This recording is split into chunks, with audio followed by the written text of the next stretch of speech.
महाराष्ट्राच्या काही जिल्ह्यांमध्ये पावसाचा कहर अजून सुद्धा पाहायला मिळत असला तरीही मान्सून अजूनही महाराष्ट्रातील अनेक जिल्ह्यांमध्ये दाखल झालेला नाहीये किंबहुना तो पुढे सरकलेला नाहीये। जर तुम्ही इमेज बघितली तर तुम्हाला समजेल की लास्ट 29 मे पर्यंत मान्सूनची प्रगती झालेली होती। त्यानंतरचा जो त्याचा पुढचा प्रवास आहे तो कुठेतरी रखडलेला आपल्याला पाहायला मिळत होतं।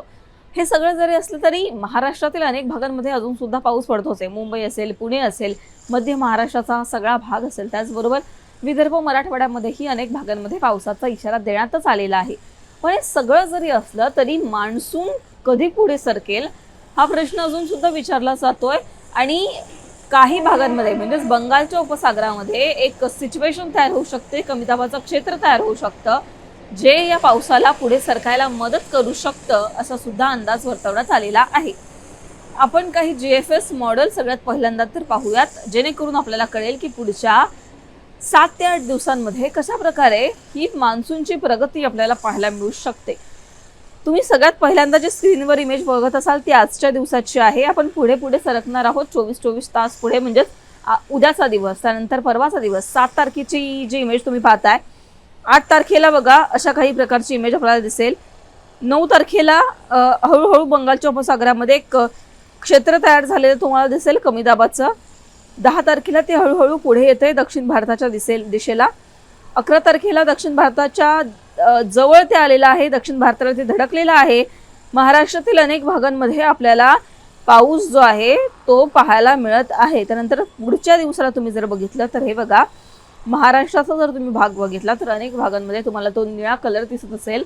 अनेक भागांमध्ये पाऊस सक्रिय झाल्याचं आपल्याला दिसते, कारण बंगालच्या उपसागरामध्ये जे काही कमी दाबाचं क्षेत्र तयार झालेलं होतं त्याच्यामुळे, चक्राकार वाऱ्यांमुळे दक्षिण भारताच्या जवळ आणि महाराष्ट्राच्या जवळ ते वरवर सरकून त्याचं रूपांतर पावसामध्ये झालेलं आहे, जोरदार अशा वाऱ्यांमध्ये झालेलं आहे।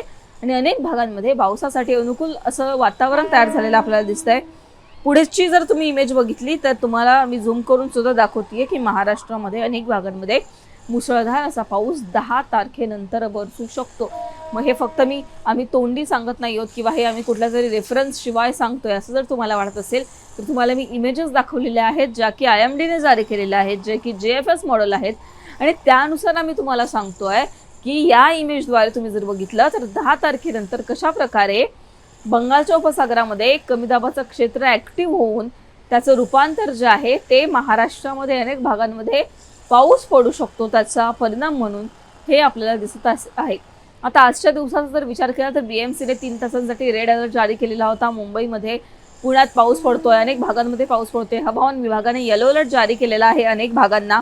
कोकणाचा जर पट्टा बघितला तर आजच्या दिवसासाठी कोकणाच्या सगळ्या पट्ट्याला येलो अलर्ट आहे। त्याचबरोबर विदर्भामध्ये येलो अलर्ट आहे, मराठवाड्यामध्ये येलो अलर्ट आहे।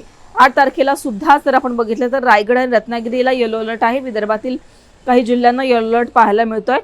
9 आणि 10 तारखेला कोकणामध्ये आपल्याला पाऊस ओसरल्याचं चित्र पाहायला मिळतोय। आता महाराष्ट्रामध्ये, त्याचबरोबर केरळमध्ये यंदा लवकरच पाऊस आलेला होता। जूनमध्ये सरासरीच्या 108% जास्त पाऊस पडेल असा अंदाज हवामान विभागाने वर्तवलेला आहे। आज जून महिन्याची 7 तारीख आहे। अनेक भागांमध्ये पाऊस पडतोय, पण मान्सूनची प्रगती जी आहे ती अजून सुद्धा पुढे गेलेली नाहीये किंवा मान्सून पुढे सरकलेला नाहीये हे आपल्याला दिसतंय। त्याच्यामुळे मान्सून कधी प्रगती करणार आहे पुढच्या दिवसांमध्ये हे आपल्याला पाहायचंच आहे।